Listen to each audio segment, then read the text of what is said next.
नमस्कार. अशा लाईफस्टाईलमध्ये तुमचं अगदी मनापासून सगळ्यांचं स्वागत आहे. तर कमी तेलकट टम्म फुगलेली पुरी कशा पद्धतीने बनवायची, पुरी भाजी जर बनवली, श्रीखंड पुरी जरी बनवली तर कशा पद्धतीची पुरी बनवायची ते आज आपण या व्हिडिओमध्ये बघणार आहोत. तर एकदम सोप्या पद्धतीने आणि ह्या पद्धतीने जर पीठ मळलं तर टम्म फुगलेली पुरी अगदी गार झाल्यानंतर सुद्धा अशीच टम्म फुगलेली राहते आणि छानपैकी क्रिस्पी होते. चला तर मग व्हिडिओला सुरुवात करूया.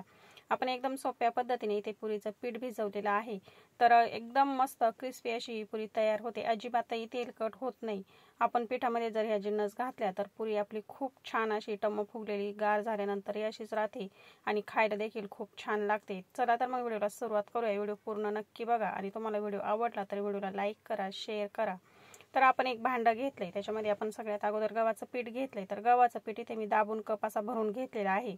आता आपण ज्या कपाने गव्हाचं पीठ मोजून घेतलंय त्यानेच आपण पाव कप इथे बारीक रवा घेतलेला आहे.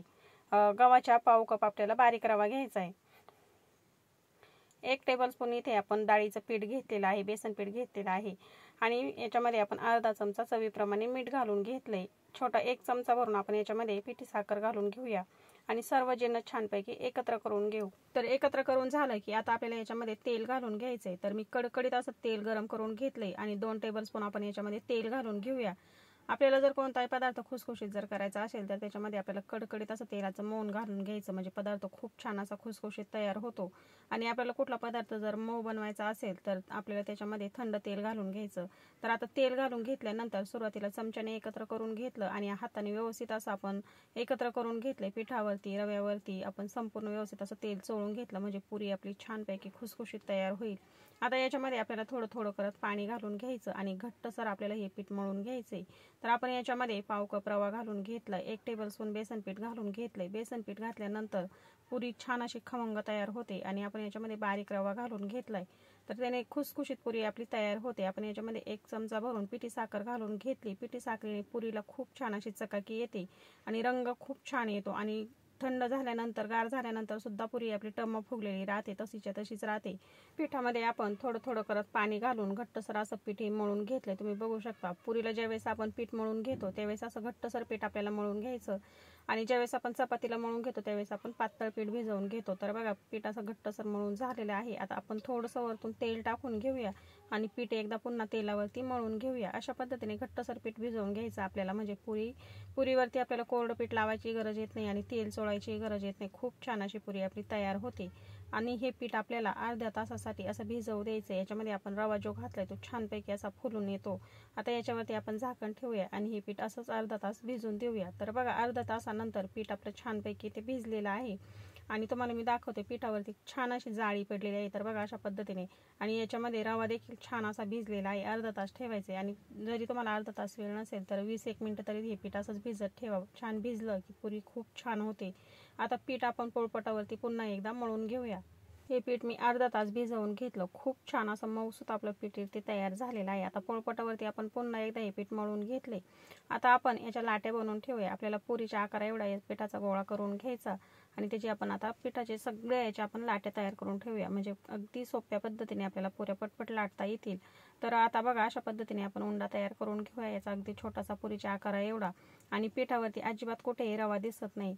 बारीक रव्याचा वापर करायचा आहे आपल्याला. तर बघा आपण अशा पद्धतीने लाट्या करून कढईमध्ये काढून ठेवूया किंवा एक ताटामध्ये काढून ठेवूया आणि त्या झाकून ठेवायच्या, म्हणजे कडक होणार नाही आणि आपण पटपट याच्या पुऱ्या बनवून घेऊया. तर बघा अशा पद्धतीने आपण आता लाटी बनवून घेऊया. पुरी लहान मोठी कशी बनवायची त्यानुसार तुम्ही या पद्धतीच्या लाट्या बनवून ठेवू शकता. आता संपूर्ण लाट्या आपण अशा पद्धतीने बनवून घेऊया आणि कढईमध्ये मी संपूर्ण लाट्या काढून ठेवलेल्या आहेत. आता याच्यावरती आपण एक लाटी काढून घेऊया आणि याच्यावरती झाकण ठेवूया, म्हणजे या कडक होणार नाहीत. आता पोळपाटावरती आपण ठेवलेली आहे आणि याला आपण कोरडं पीठ किंवा तेल काहीच लावणार नाही. एकच बाजूने आपण पुरी अशा पद्धतीने लाटून घ्यायची आणि पुरी जास्त जाड नाही किंवा जास्त पातळ नाही, मध्यम आकाराची पुरी लाटून घ्यायची.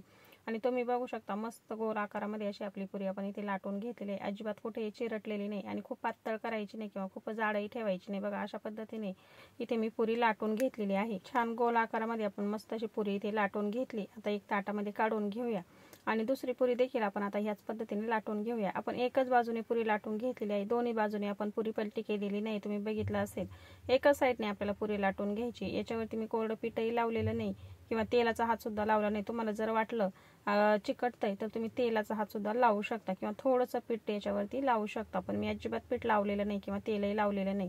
तर बघा अशा पद्धतीने इथे मी संपूर्ण पुऱ्या अगोदर बनवून घेतल्या, एक ताटामध्ये काढून घेतल्यात.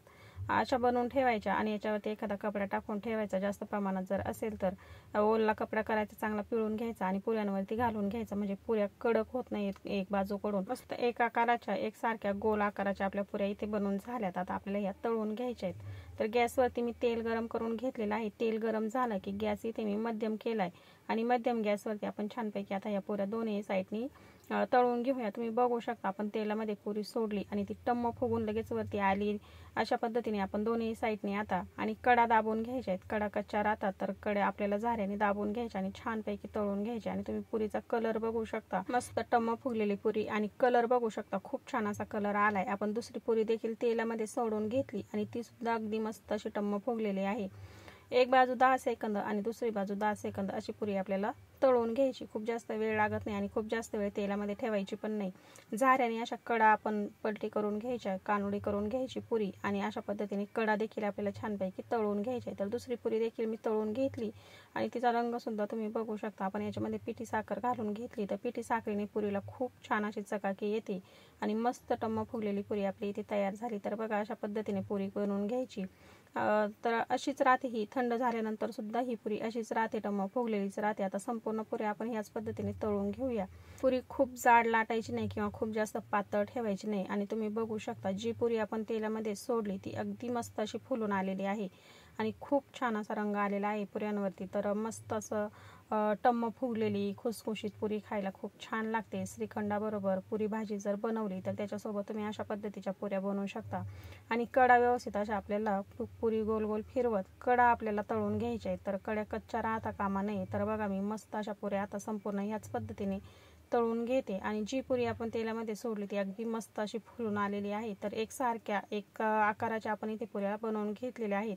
तर बघा संपूर्ण पुऱ्या इथे मी तळून घेतलेल्या आहेत आणि संपूर्ण पुऱ्यांचा कलर तुम्ही बघू शकता, खूप छान असा कलर आलेला आहे आणि संपूर्ण पुऱ्या ज्या आहेत ते अगदी मस्त फुललेल्या आहेत.